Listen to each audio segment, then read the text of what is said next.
Boa noite, boa noite. As minhas irmãs, os meus irmãos, boa noite. Sejam todos muito bem-vindos a essa casa abençoada de Jesus. Que nós possamos sair daqui bem melhores do que aqui adentramos, que possamos receber aquilo que nós viemos em busca, aquilo que a nossa fé, o nosso coração pediu. Nós possamos levar para dentro dos nossos lares e dividindo com cada um dos nossos familiares.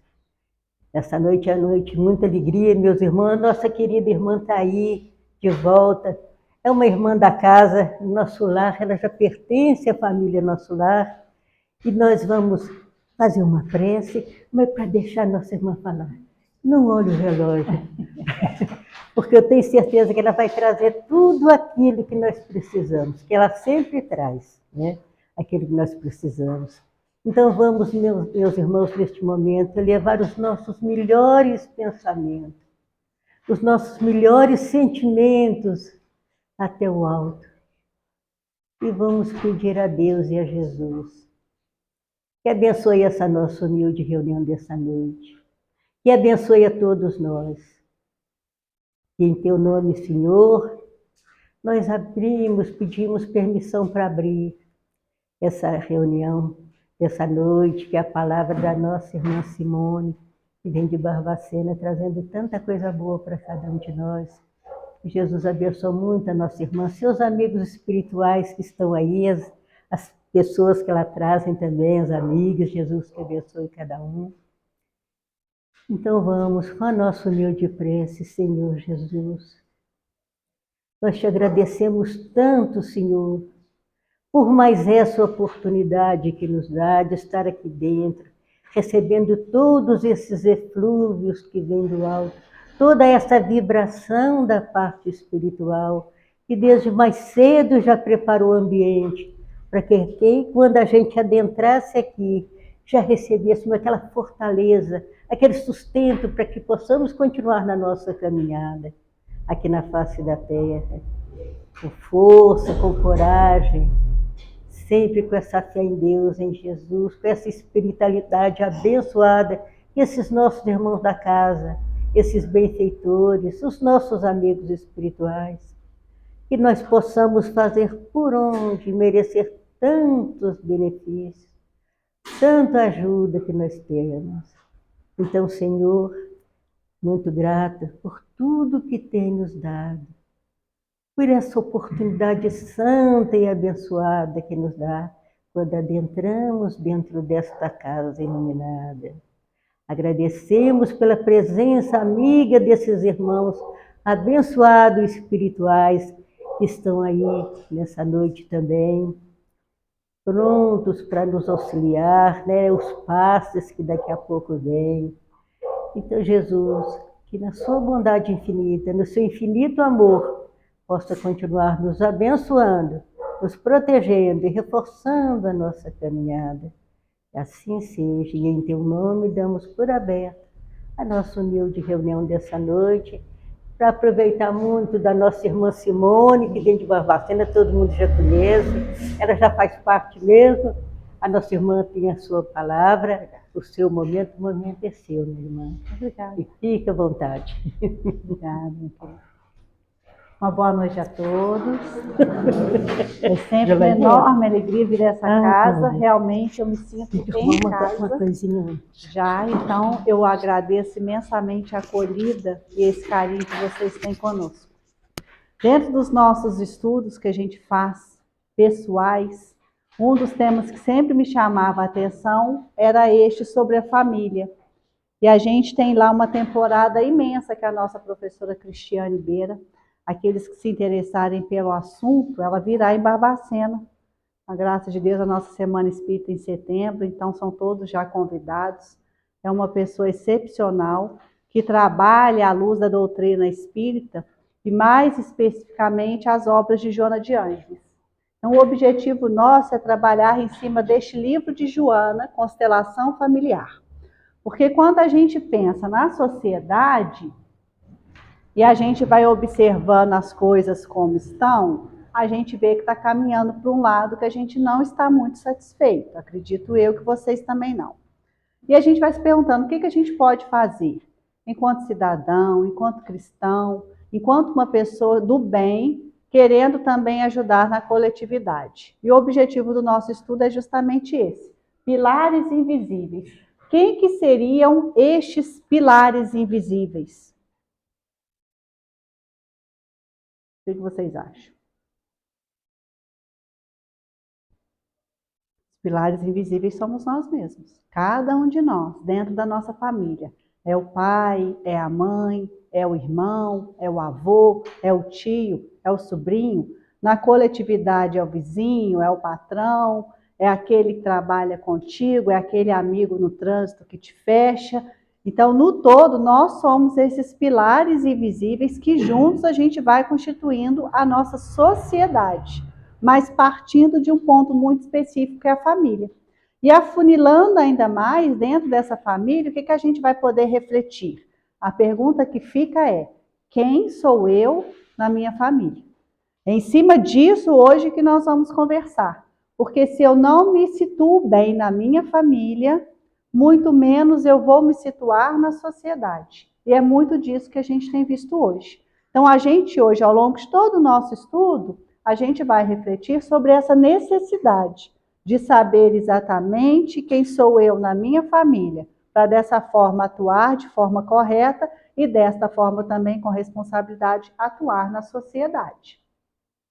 E a gente começa com uma frase da nossa querida benfeitora, que ela fala que a sociedade atual reflete o estado interno dos indivíduos. O que vocês acham? É verdade? Como que está a sociedade atual? Organizada, bonita, em paz, todo mundo feliz, fraterno, se amando mutuamente? Não. O que a gente encontra? Pessoas alienadas, estressadas, muitas vezes neuróticas. Então, a sociedade de hoje está refletindo o nosso mundo íntimo. E a gente vai encontrar ali o quê? Avanços tecnológicos versus fragilidade emocional. De um lado, nós temos muito avanço da tecnologia, a IA hoje é uma realidade, o homem vai à Lua e daqui a pouco está fazendo realmente lá a sua segunda morada. Então, tudo avançando muito rápido, em contrapartida, pessoas solitárias, depressivas, com crise de pânico, muitas vezes não querendo sair de casa. Outra coisa que nós encontramos, crise de identidade e pertencimento.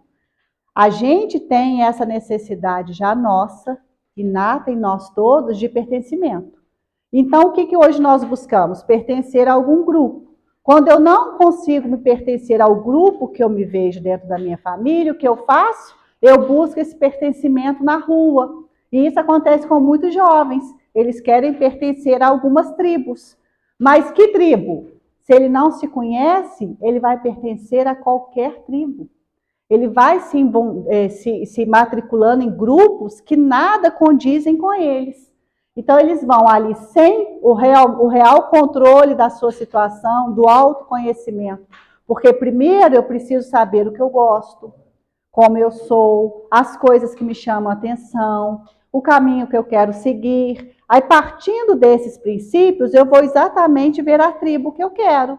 Ah, eu quero ser da doutrina espírita, porque ela condiz com as minhas reflexões, com o meu mundo íntimo. Não, eu quero ser católico. Ou seja, ele precisa de um autoconhecimento primeiro, para depois escolher a que tribo vai pertencer. Mas, infelizmente, não é isso que acontece hoje. Ele abre a rede social, quer pertencer àquela tribo que ele acha que existe dentro das redes, e ele vai a qualquer custo, a ponto mesmo de encontrarmos jovens hoje no alto flagelo, jovens hoje muito desorientados, justamente por não se conhecerem como deveriam. Outra situação em que encontramos na nossa sociedade é enfraquecimento dos vínculos. Que vínculos seriam esses? Principalmente os vínculos de família mesmo. O pai, a mãe com o esposo, né? O cônjuge um com o outro, os filhos com os avós. É muito comum a gente ver cena onde o avô está ali carregando um monte de sacola, de peso, o jovem atrás mexendo no celular, como se aquele da frente não fosse nem da família e pouco se importasse com ele. Então, esses vínculos estão sendo quebrados, fragilizados. E valores em revisão. Os valores mesmos da família, os valores de respeito, de solidariedade, de fraternidade. E Joana, mais uma vez, traz outra frase para nós. A família é a base fundamental, ou seja, é a base onde se funda todos e sobre a qual se ergue o imenso edifício da sociedade. Então, a gente imagina, se a base está corrompida, o que vai acontecer com esse prédio que está se levantando em cima dessa base? Estará todo corrompido. Então, se a gente observa hoje que os nossos maiores desafios enquanto sociedade está no lar, se a gente já consegue voltar estes nossos olhares para estes valores e saber que é ali na base que eu tenho que movimentar, a gente hoje vai ter um grande progresso enquanto sociedade. Mas se a gente não refletir hoje que os nossos maiores problemas estão na família e continuar achando que o problema está do lado de fora e não do lado de dentro, a gente pouco vai avançar. E nesse é que a família tem perdido o seu valor. A família, ela sempre teve o seu lugar. A gente precisa observar hoje, ressignificar alguns valores. Porque quando a gente olha para a família lá, onde eu, por exemplo, fui criada, e hoje a forma como as famílias mais jovens estão sendo desenvolvidas, estão sendo ali trabalhadas, a gente vai ver que tem algumas coisas que são diferentes. Tem algumas situações que não dá para repetir mais. Por exemplo, na época da minha mãe, era muito comum, quando eu falo isso, eu falo de 70 anos atrás. Era muito comum as mulheres não estudarem. Então, ela é uma que sofreu. Hoje a gente vê ela passando muita dificuldade financeira, porque ela não pôde estudar, então ela não teve uma boa capacitação, não teve um bom emprego. Hoje ela vive o que eles chamam de esmola do governo, que é uma ajudinha que o governo dá para pessoas maiores de 65 anos, que pouco contribuíram. Aí, em contrapartida, nós temos os homens da família, que todos puderam estudar, e todos os irmãos são muito bem-sucedidos. Essa disparidade hoje não existe mais. Os valores são outros. As mulheres hoje podem, tanto quanto devem, ir à escola e estudar. Desse nível, elas estão com os mesmos direitos que os homens. Então, isso modifica a família? Modifica. Porque a partir disso, a mulher também pode sair para trabalhar. O homem que já saía, hoje ele tem o contributo da esposa, os dois saem para trabalhar. Mas aí a gente começa a pensar, se os dois saem para trabalhar, quem cuida da casa? Fica na responsabilidade de quem? Será que a gente já parou para refletir um pouquinho sobre isso? Será que a gente sabe conversar com o nosso cônjuge, com o nosso parceiro, com a nossa parceira? Nós dois contribuímos? Então vamos ver como que a gente vai funilar, como que a gente vai resolver essa situação? Então o que a gente precisa hoje? Discernir o que precisa ser revisitado, transformado, atualizado e reconhecer o que não pode ser abandonado, esquecido, tratado como ultrapassado. Não se trata de abandonar o passado, porque nele tem muita coisa boa e muitos valores que até hoje são valores fundamentais da família, como o respeito, como a solidariedade, como o atendimento às necessidades, como a partilha. Mas tem algumas situações em que a gente realmente precisa sentar. Igualzinho o nosso celular, que de vez em quando ele pede atualização. Ele fala, chegou o momento de atualizar. A nós, enquanto família, precisamos sentar de tempos em tempos para atualizar também as nossas relações. Porque os filhos vão crescendo, a esposa que não trabalhava, de repente, começa a trabalhar, o esposo que trabalhava, de repente, para de trabalhar. Então, de acordo com que as situações da família vão se modificando, ela vai sendo chamada a fazer essas reflexões. Espera aí, vamos sentar aqui. Vamos ver que pé que nós estamos hoje. O que é de cada um? Então, discutir exatamente isso é a nossa proposta de hoje. E ali a gente pode começar a se perguntar, né? Será que nós temos buscado refletir sobre essas questões? Que ambiente nós estamos construindo enquanto família para entregar para a sociedade? Porque a família ela é o espelho, ela é o reflexo do que a gente vai ver na sociedade. Ele é realmente produtivo para formar seres humanos mais conscientes, equilibrados, responsáveis? Se eu tenho filhos, como eu estou trabalhando com os meus filhos dentro de casa para que futuramente eles vão para a sociedade? Ou será que eu ainda fico repetindo jargões? Ah, na minha época era melhor. O mundo hoje está todo perdido. Bom era lá atrás. Lá atrás tinha as suas coisas boas. Mas nós não podemos mais viver desde lá atrás é bom. Esse saudosismo em nada nos ajuda e em nada nos leva para frente. Porque a gente observar lá atrás o que era bom. Só que lá atrás tinha coisas que hoje não tem. Tinha direitos, né, dificuldades, igual eu acabei de explicar aqui da minha mãe, que hoje nós não temos. Não tinha a tecnologia. Então, ficar revisando lá atrás para hoje colocar em pauta nas nossas discussões não nos ajuda. Outra situação também que não vai nos ajudar é falar assim, não, toda criança que nasce agora é uma criança índigo. Elas já vêm preparadas para o mundo regenerado. São crianças extremamente especiais, muito espertas. Entrega para ela o celular na mão que ela já sabe exatamente como mexer. Isso é uma verdade. Eu conheci um menininho, hoje ele está com 16 anos. A minha mãe, na época, ficou envergonhada, porque a mãe dele ele pegou o celular da minha mãe, que ele não conhecia, mexeu no celular dela e foi aonde ela via YouTube, lá nos canais. Eu sei que ele buscou exatamente o que ele queria, ele encontrou o videozinho que ele queria. Esse menino não tinha nem 2 anos de idade. A minha mãe ficou tão envergonhada que depois disso ela começou a dar mais atenção à tecnologia. Mas são crianças que realmente são espíritos, né? Porque quando a gente olha a criança, a gente tem que começar a enxergar, gente, um espírito imortal, com muitas vivências lá atrás. Então, esse espírito, ele realmente já chega com uma grande inteligência no campo que a gente vai olhar cognitivo, da tecnologia, mas extremamente necessitado no campo moral. E se a gente observa e fala assim, não, pode ficar sossegado, o mundo são desses jovens, e não dá a eles o parâmetro, e não dá a eles o caminho, e não explica isto é certo, isto é errado, a gente vai simplesmente achar que eles vão tirar isso da cartola, do coelho, do nada eles vão achar o que é certo e o que é errado, a gente está muito enganado. Como que a gente vai dar para eles um mundo regenerado, esperando que eles, que pela hierarquia estão vindo depois de nós, então quem tem que ensinar? Nós, os mais velhos. Quanto mais velho, mais coisa a ensinar. Então é isso a primeira coisa que a gente pode começar a refletir. Não é imaginar que eles sabem tudo. Eles sabem muito de algumas coisas, mas de vida, de moral, de respeito, de valores, de base, de fundamento de família, eles não sabem.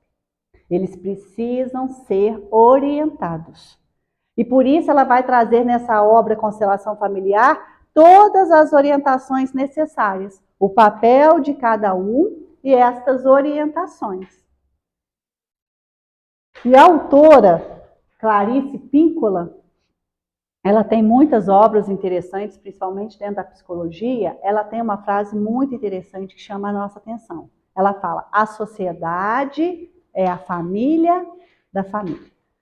Então, olha como que a gente vai começar a imaginar. Nós temos a nossa família, reúne a nossa família. Aí reúne uma família aqui, uma família ali, outra família ali, outra família ali. De repente tem uma reunião de famílias que eu chamo sociedade.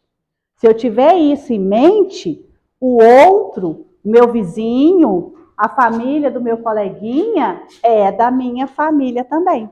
Então eu começo a ampliar o meu olhar no sentido de que não são mais só os meus familiares que são da minha família. Todos os pertencentes da sociedade são da nossa família.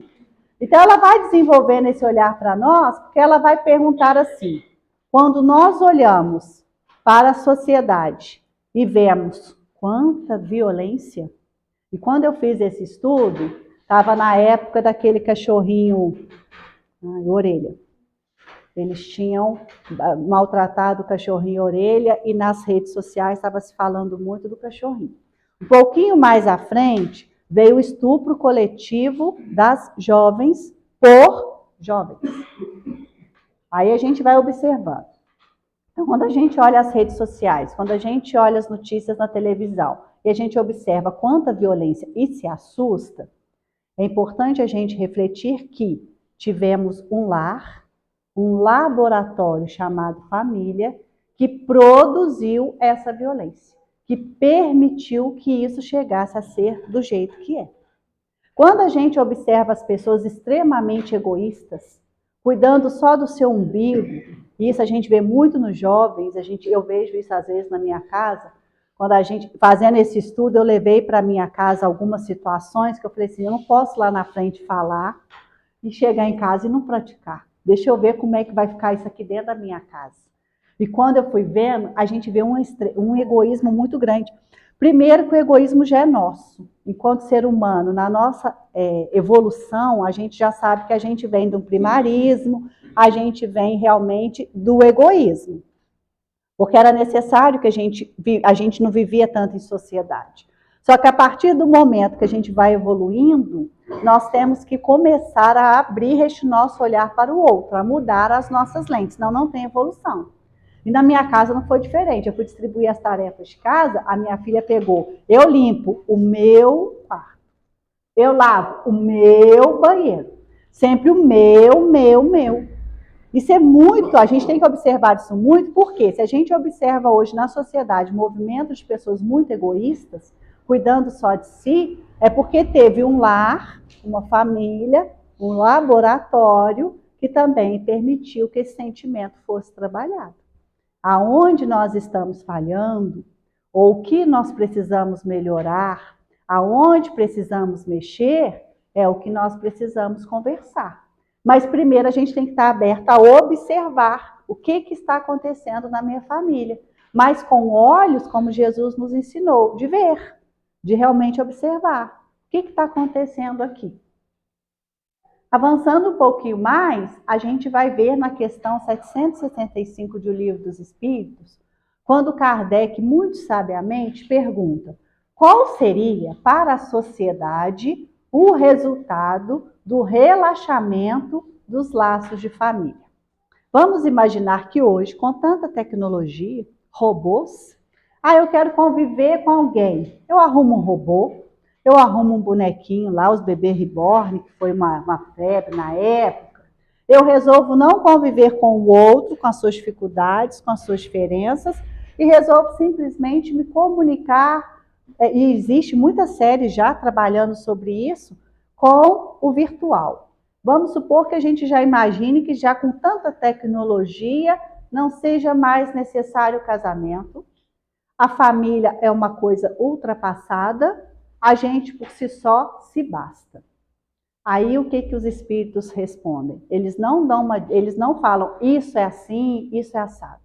Eles vão simplesmente nos levando a refletir que se os laços de família forem afrouxados, ou seja, a constituição de família enquanto respeito e as nossas responsabilidades no lar forem afrouxadas, o que vai acontecer? Uma recrudescência do egoísmo.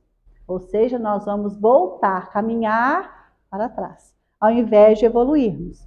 Isso faz com que a gente reflita que, se nós temos o egoísmo na família, na sociedade, e a família destrói o egoísmo, a gente pode começar a entender que a família é a que melhor contribui para o mundo.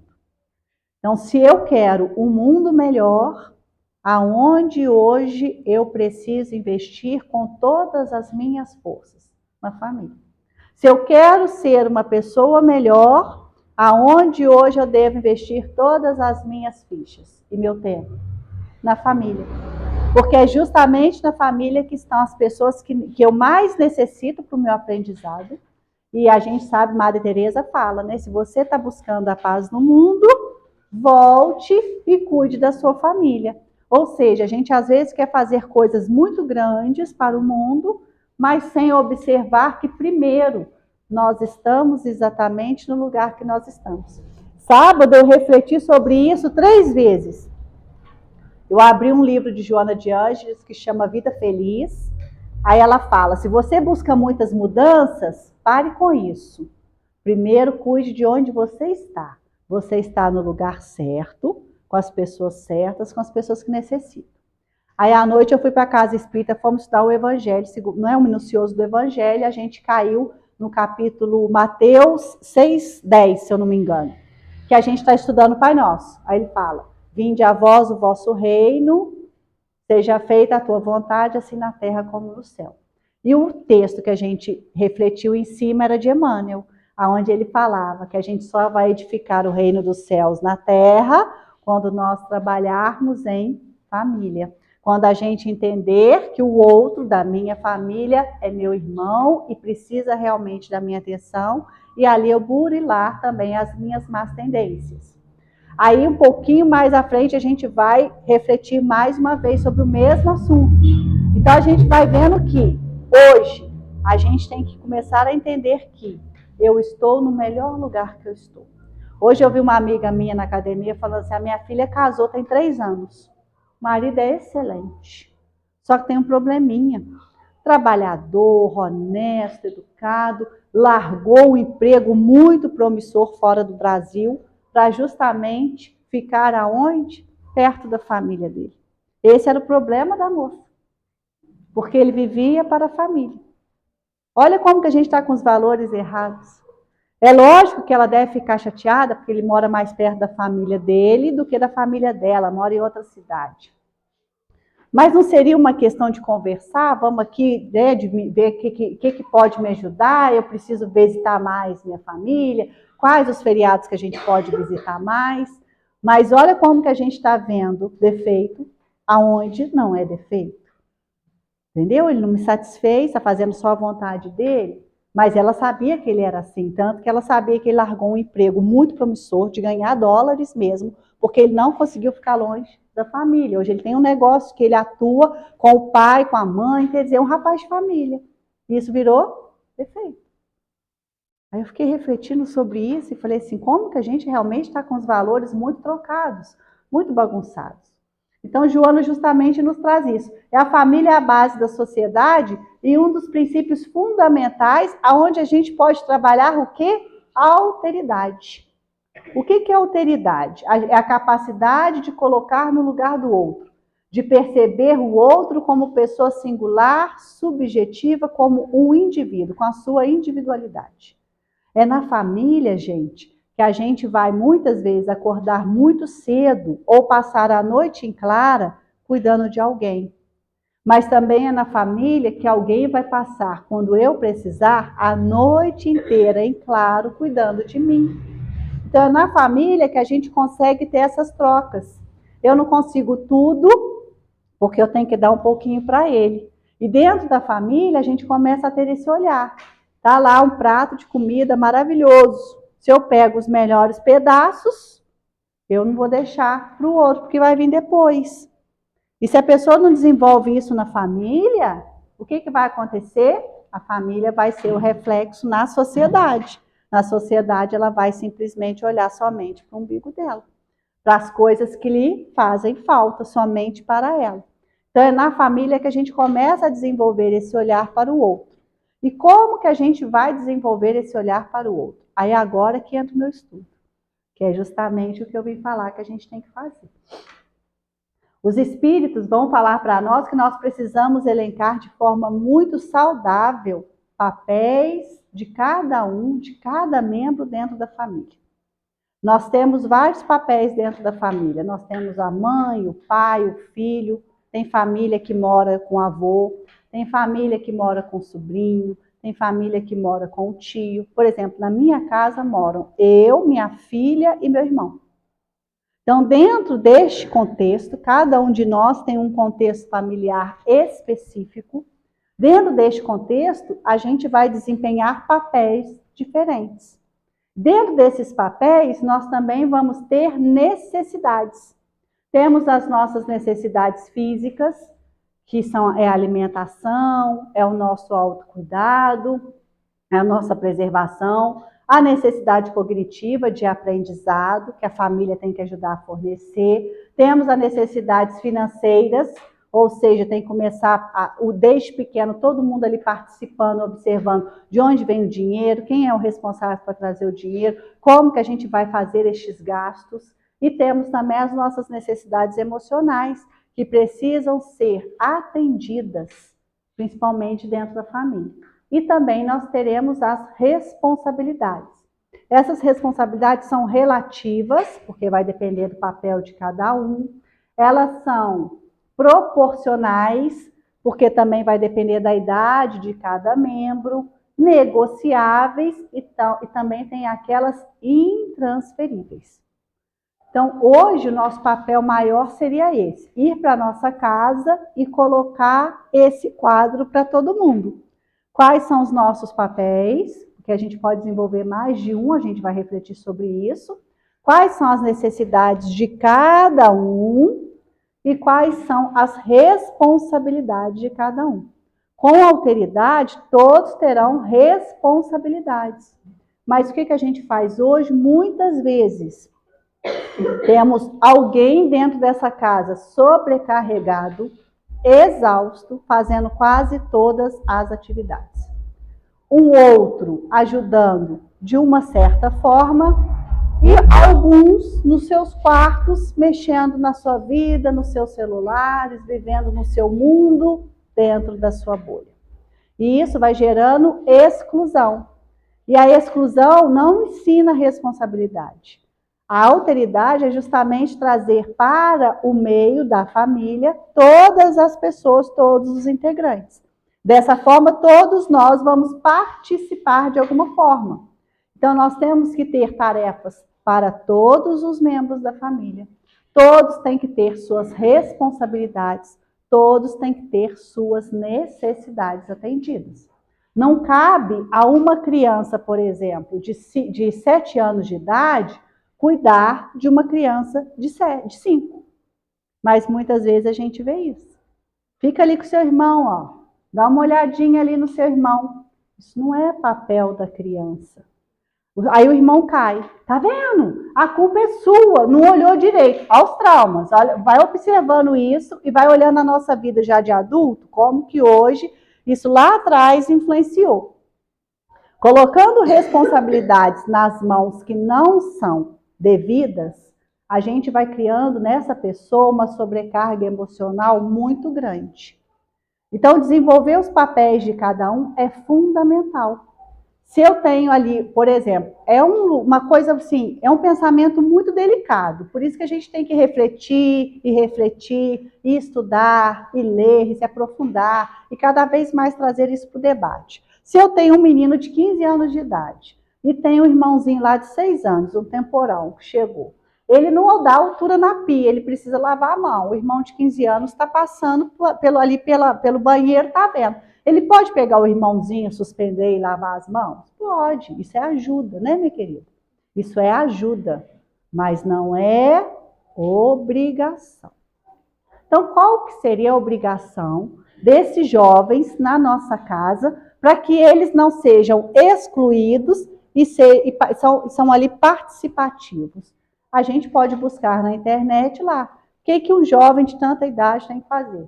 Com 4 anos de idade, ele já é capaz de dobrar as roupinhas da cama dele, esticar o lençolzinho, colocar o que é sujo dentro do cestinho de roupa suja, guardar os seus brinquedos. Então, a partir do momento que ele vai crescendo, as responsabilidades da mãe vão diminuindo, porque as responsabilidades dessa criança vão aumentando.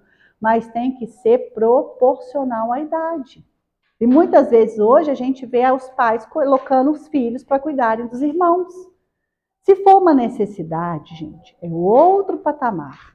Mas pode ter certeza que vai deixar sequelas emocionais.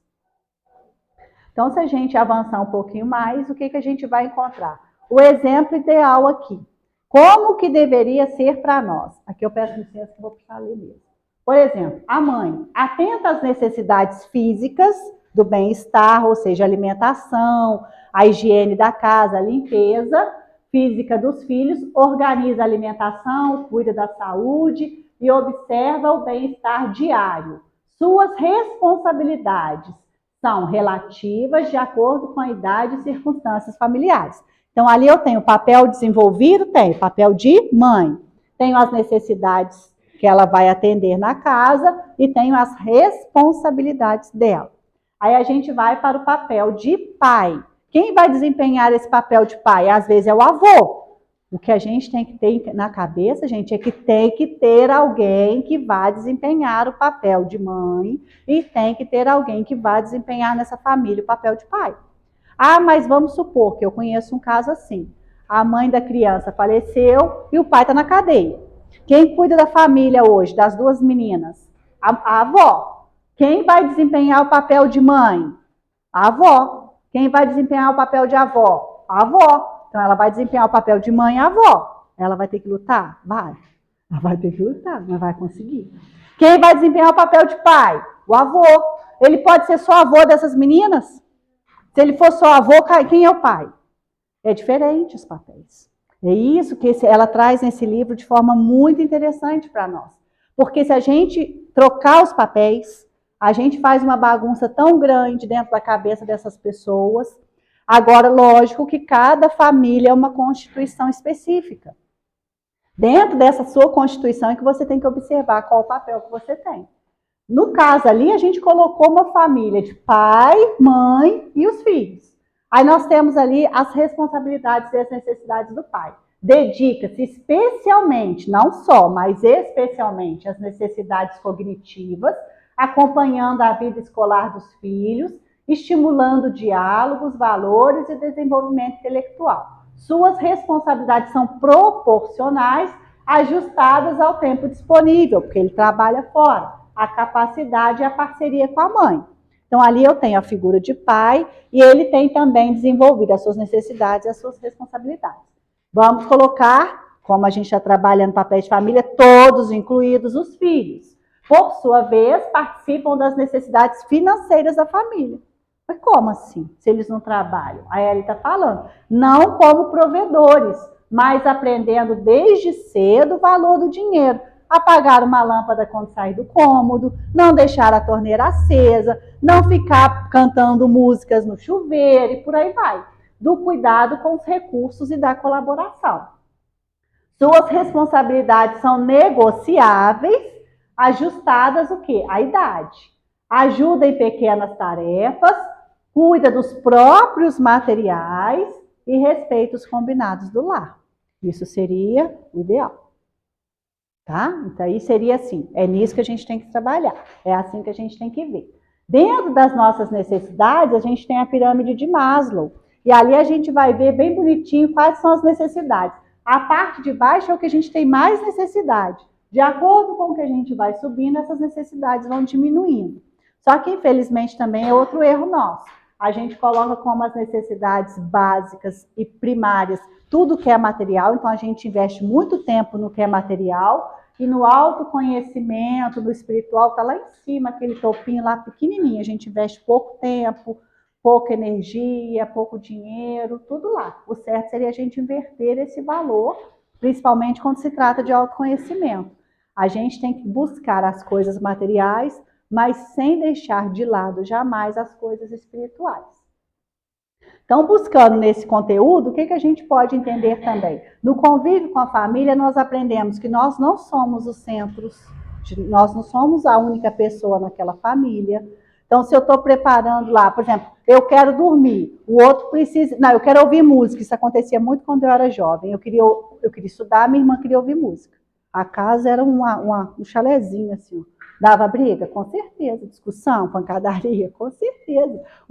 Entendeu? Ou seja, a pessoa tem que entender. Eu quero ouvir música. Hoje a gente tem um privilégio, que é o quê? Fonezinho de ouvido. Naquela época não, era o rádio, pauleira, se conseguisse o rádio. Então ele tinha que entender que o meu irmão quer estudar. Então ali eu não posso ouvir música agora, mas daqui a pouco ele vai parar de estudar, eu posso ouvir a minha música. Então, justamente na família que a gente vai se encaixando. Quando eu quero ouvir música muito alta, Ah, eu gosto muito, coloca o fone de ouvido, estoura o seu ouvido. Mas a maioria das vezes que a gente vê a pessoa querendo ouvir música alta, de péssima qualidade, não querendo que todo mundo escute. Não só os de casa, mas os da vizinhança também. Então, olha só, eu não consigo entender que, do meu lado, existem pessoas que essas necessidades, tanto as minhas quanto as delas, precisam ser atendidas.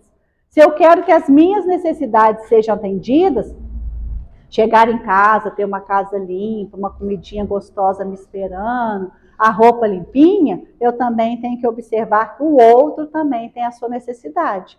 Foi a minha mãe que fez isso tudo? A minha mãe agora à tarde deitou um pouquinho para colocar a coluna no lugar? Eu já estou nessa idade. Eu trabalho, aí eu tenho que esticar. Eu falo assim, eu vou ali esticar. Aí eu estico o corpo um pouquinho, porque não aguento. É meia horinha, uma hora, eu volto outra, gente, é uma maravilha. Mas tem que esticar. Aí a família tem que entender. Então, peraí, ó, vamos fazer silêncio, que está no momento dela ali voltar, pôr os ossos no lugar ali, colocar a coluna no lugar. Então, eu vou começando a entender que as minhas necessidades são atendidas, mas a do meu próximo também precisa ser atendida. Deixa eu ver se é aqui que eu falo. É isso mesmo. Vamos seguir mais um pouquinho.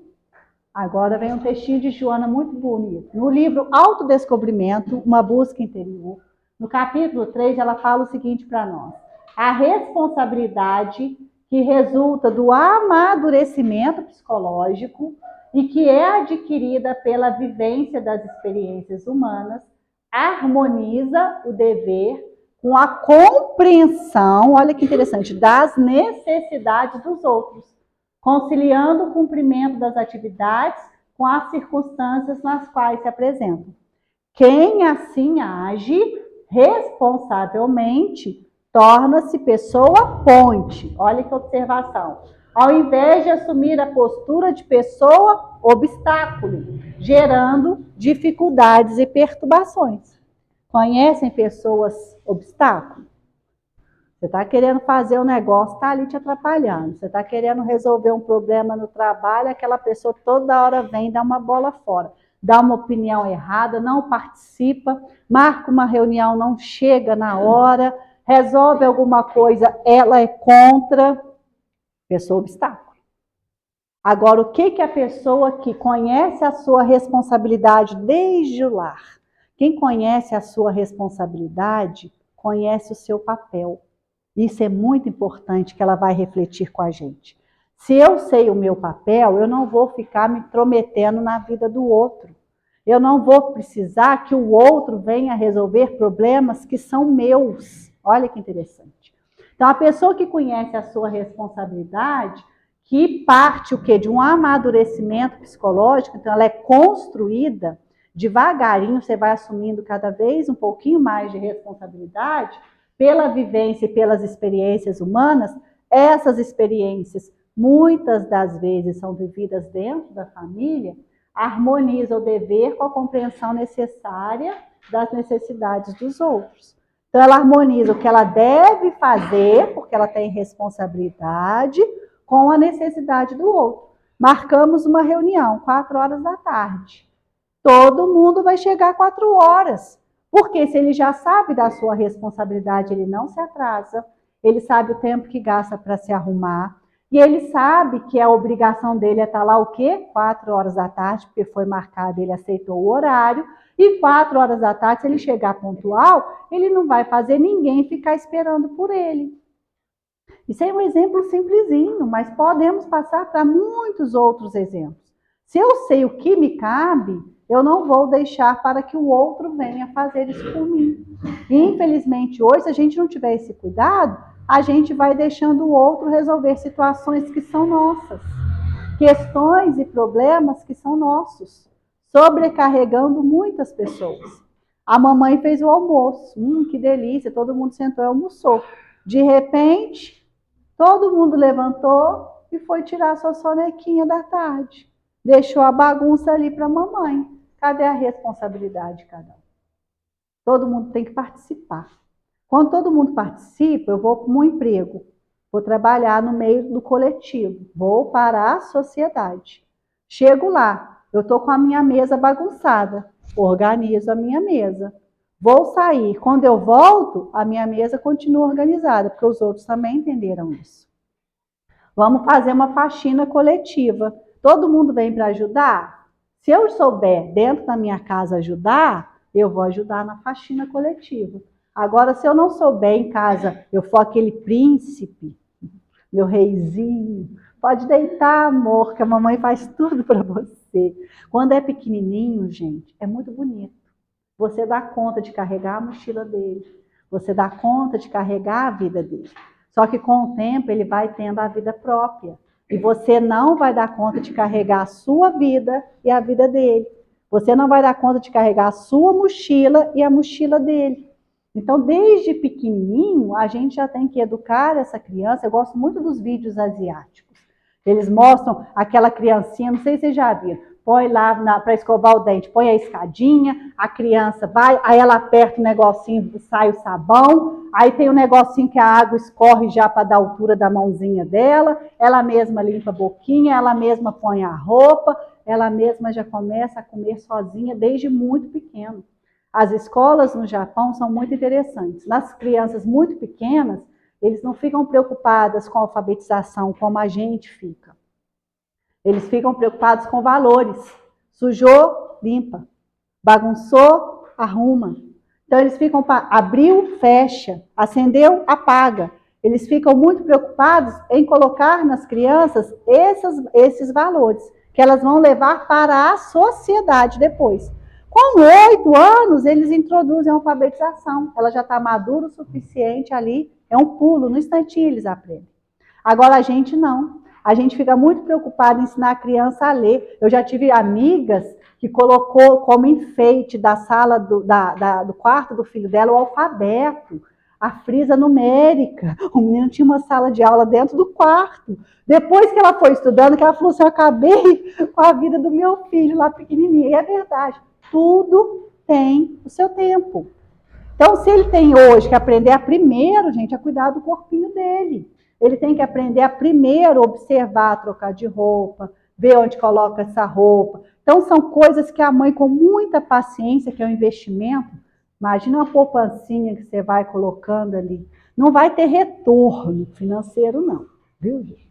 A educação dos filhos não dá retorno financeiro, mas dá uma alegria imensa quando você entrega para a sociedade um homem correto, um homem de bem, que vai contribuir para essa sociedade.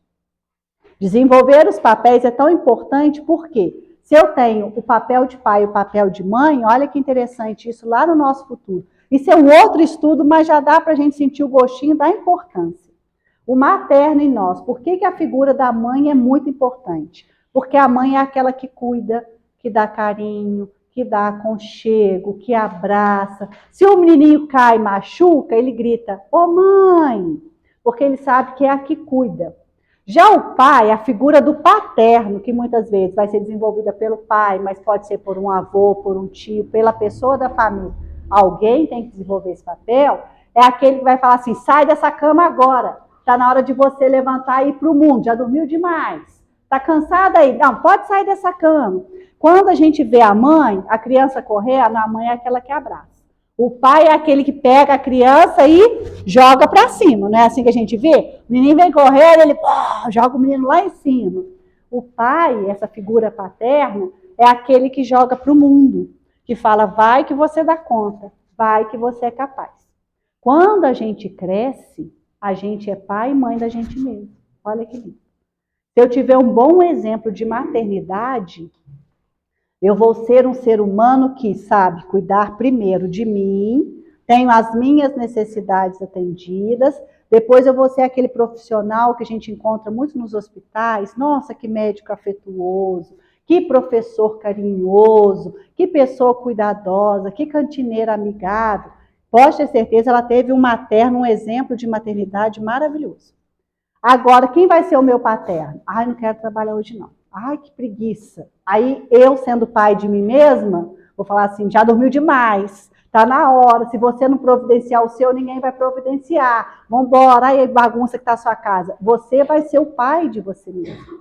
E isso faz com que a gente se torne realmente pai e mãe de nós mesmos, adultos extremamente responsáveis. Mas olha o que quando a gente não faz isso, o que acontece? Vamos imaginar ali uma cena. Nós temos dentro de uma família uma mulher, essa mulher tem um esposo e tem um filho. Então, para o esposo, ela é o quê? Esposa, ela é mulher. Para o filho, ela é o quê? Mãe. Então, essa mulher, ela tem dois papéis. Ela vai desenvolver para um o papel de esposa, para o outro papel de filho. Para o papel de mãe, ela pode muito bem falar assim, 10 horas da noite, eu quero todo mundo dormindo, nenhuma luz acesa, nenhum celular, nenhum computador. Cabe muito bem no papel de mãe, não cabe? Pois a regra ali, vamos combinado, vamos fazer, combinado, não sai caro. Já não pode chegar para o marido e falar assim, ó, 10 horas da noite eu quero você na cama. De vez em quando ela pode até fazer isso, mas todo dia não pode. Não dá para ela fazer isso, porque ela não manda mesmo. Agora, se ela inverte os papéis, vira-se uma bagunça. Mesma coisa o marido, ele vai sair.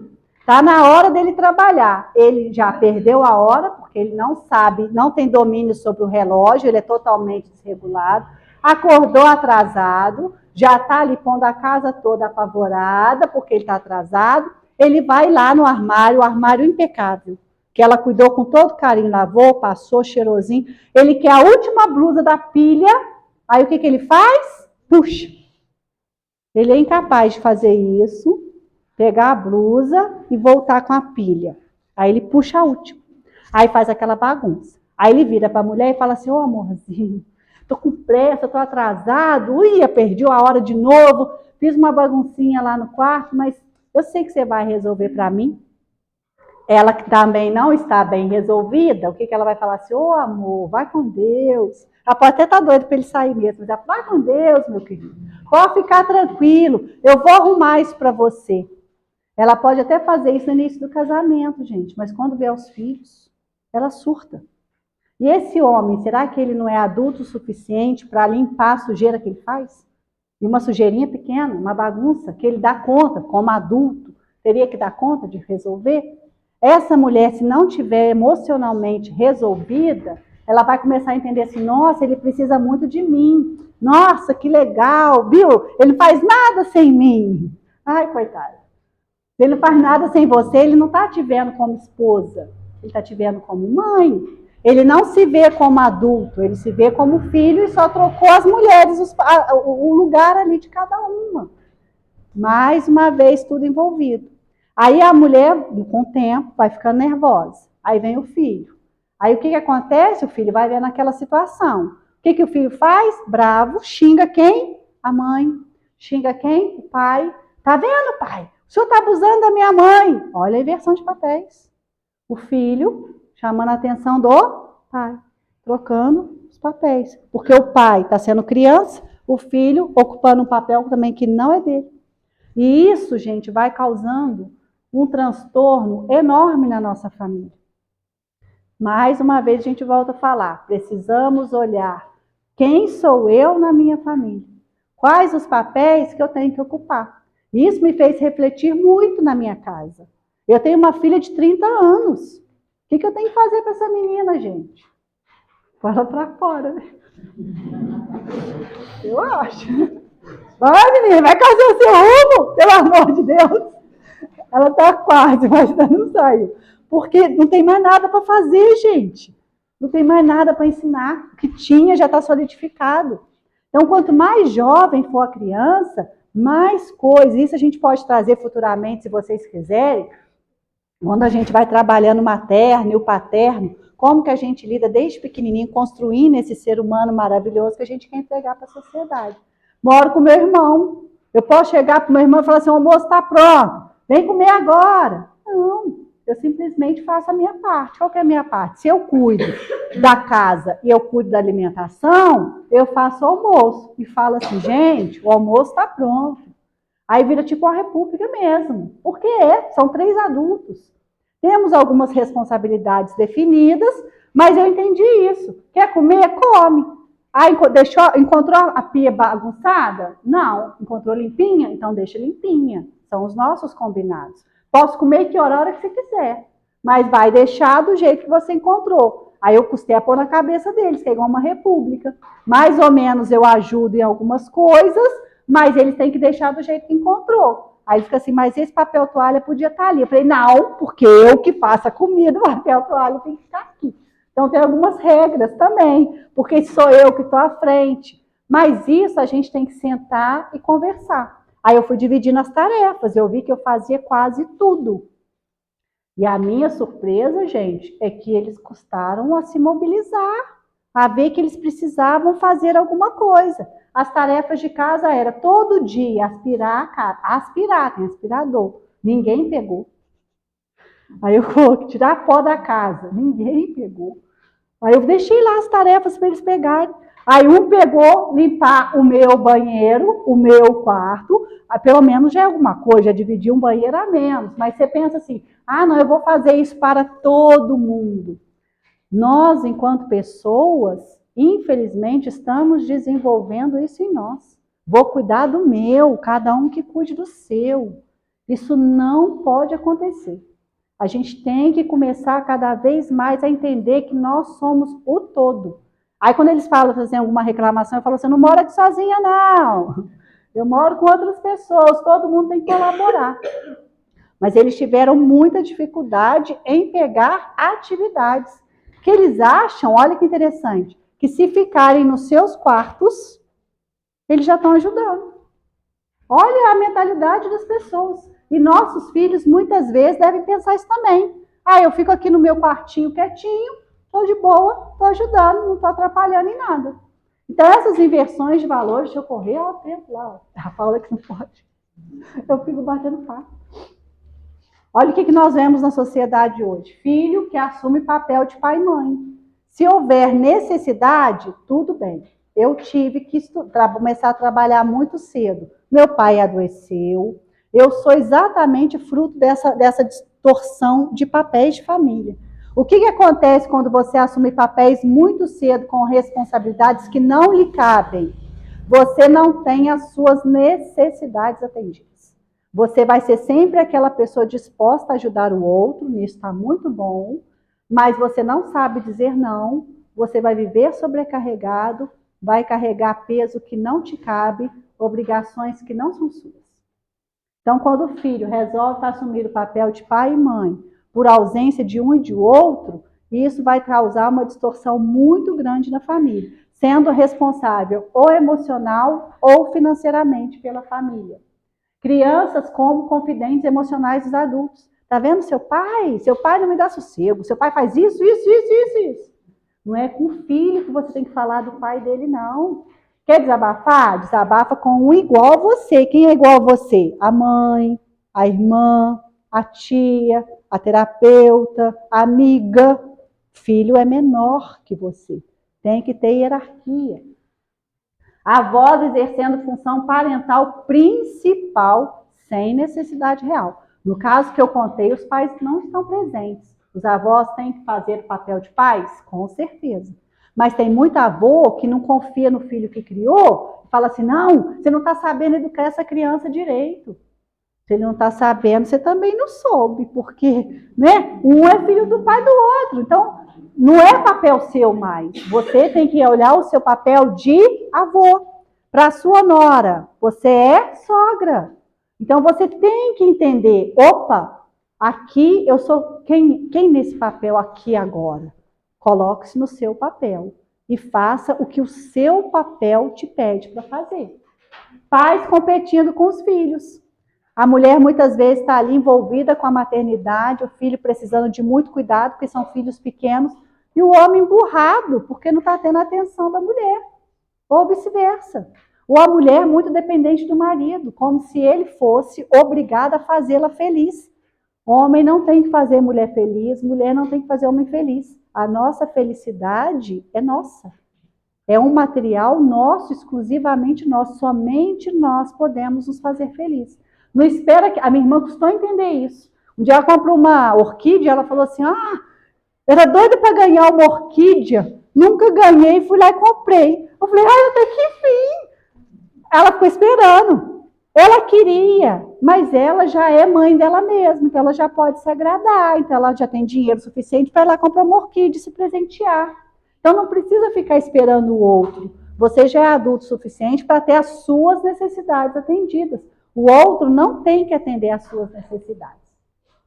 E ela fala, ó, a inversão de papéis fragiliza os vínculos familiares, gerando confusão, dificultando o aprendizado da alteridade, ou seja, de se colocar no lugar do outro atendendo às necessidades, e da responsabilidade saudável.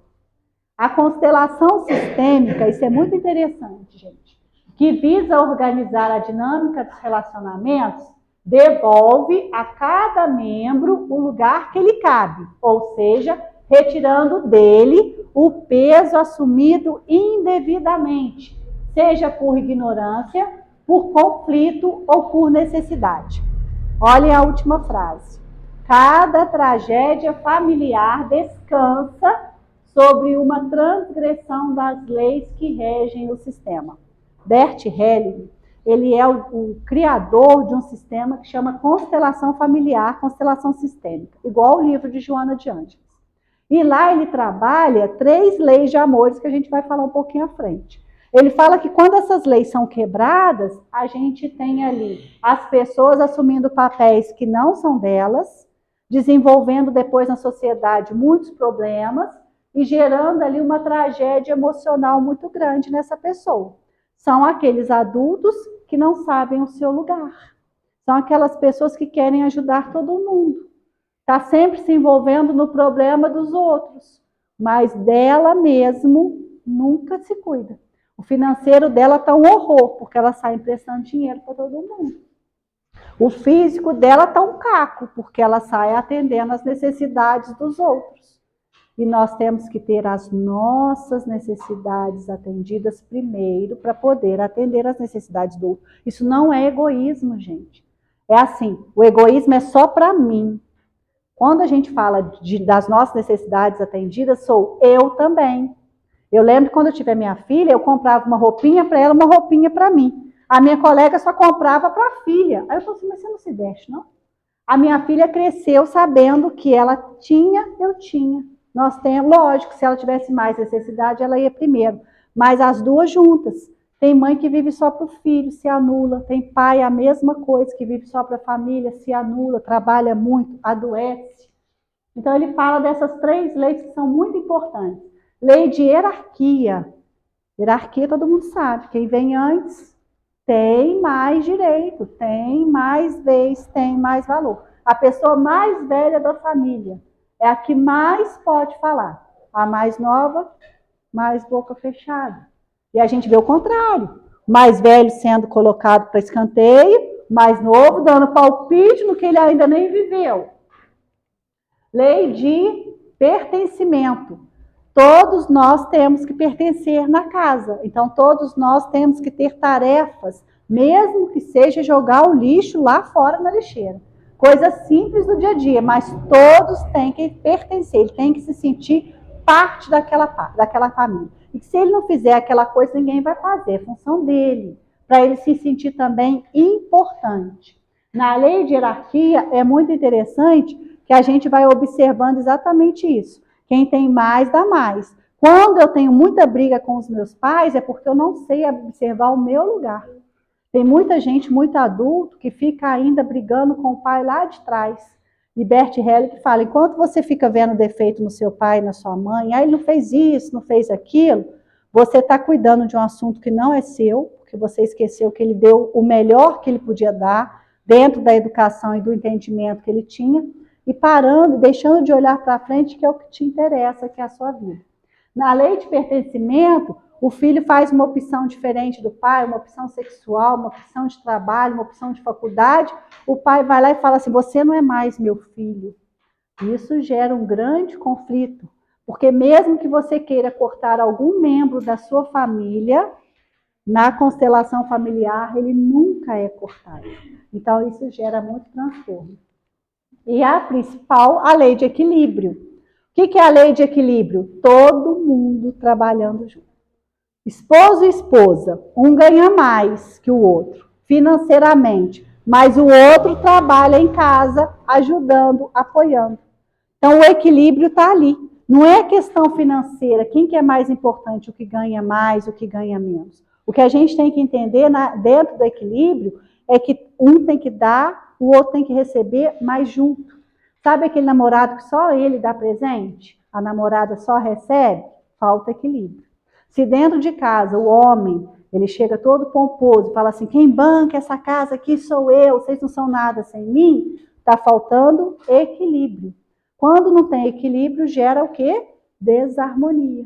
Então, a gente tem que entender dentro de um papel de família. A gente está com o filho pequeno, a gente resolve que o marido sai para trabalhar e a mulher fica cuidando dos filhos para não terceirizar essa função no momento. Onde está o equilíbrio? Na divisão das atividades. Um vai cuidar do financeiro, da necessidade financeira, a outra vai cuidar das necessidades físicas, cognitivas, emocionais. Aí quando a mulher escuta assim, não, tudo aqui quem compra é o meu marido, ele é que nos provém, ela está esquecendo a parte que ela está fazendo. E quando o marido fala assim, não, eu que banco isso aqui tudo, ela só fica em casa, mostra que não entendeu nada de papel de família. Não é dentro da hierarquia quem é mais importante. Dentro desse equilíbrio, todos são importantes. Porque imagina que o homem vai trabalhar para prover a família dele, tudo bem. Mas se a mulher não ficar em casa com todo carinho, com todo cuidado, ele não tem sossego para trabalhar. Mesma coisa, se a mulher resolve ficar em casa para cuidar dos filhos, pode ser o marido também. Se ele não tiver certeza que o outro vai prover o financeiro, ela vai ficar descabelada, desorientada, não vai fazer um bom trabalho. Então, o papel de família, ele é para somar. É para que a gente, dentro dessa balança, todo mundo contribua. E para finalizar, ela vai trazendo exatamente isso para nós. Ela traz no livro, ela recorda o equilíbrio da constelação familiar, é o mesmo equilíbrio que vai reger no universo. Os astros menores giram em torno dos astros maiores, no caso específico das estrelas, planetas, satélites e asteroides. Ela fala que a nossa família deve ser igualzinho uma constelação familiar. Quem que é maior? O Sol. Mas não é porque ele é mais importante, é porque ele tem um papel para desenvolver. Mas o Sol sem a Lua e sem a Terra também não tem essa nossa constelação familiar. Então, todos são muito importantes. O Sol vai desenvolver o seu papel de Sol, a Lua vai desenvolver o seu papel de Lua, os filhos ali são os astros menores. Mas na constelação, quem é o mais importante? Ninguém. Todos são importantes. Todos estão incluídos. Tem espaço suficiente para eles não se chocarem, mas não espaços tão grandes para eles se perderem de vistas. Todos se comunicam. É muito importante que a gente deixe a Sol ser Sol, a Lua ser Lua, cada um ser quem é. Dessa forma a gente vai desenvolvendo também pessoas melhores. E a gente encerra com essa frase maravilhosa. Na convivência com o próximo, olha só convivendo com o outro, que o ser humano lima as arestas interiores e ajusta-se ao grupo. Então, só na convivência com o outro que eu vou melhorando o ser humano que eu sou, que eu vou diminuindo o meu orgulho, a minha inveja, o meu ciúme, ou seja, limando as minhas arestas. Aprendendo que a sua perfeita sintonia com os demais resulta em produção e aperfeiçoamento moral para todos. O seu crescimento é conquista geral, o seu fracasso, olha que interessante, é desastre coletivo. Se cai um, cai todos. Se um se ergue, todos também se erguem. Então, que a gente possa hoje voltar para a nossa casa com isso muito bem definido.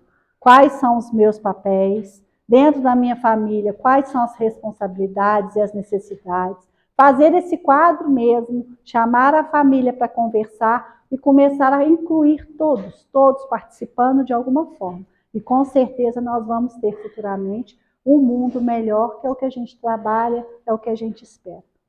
Uma boa noite a todos e desculpa pelo horário, eu me exagerei.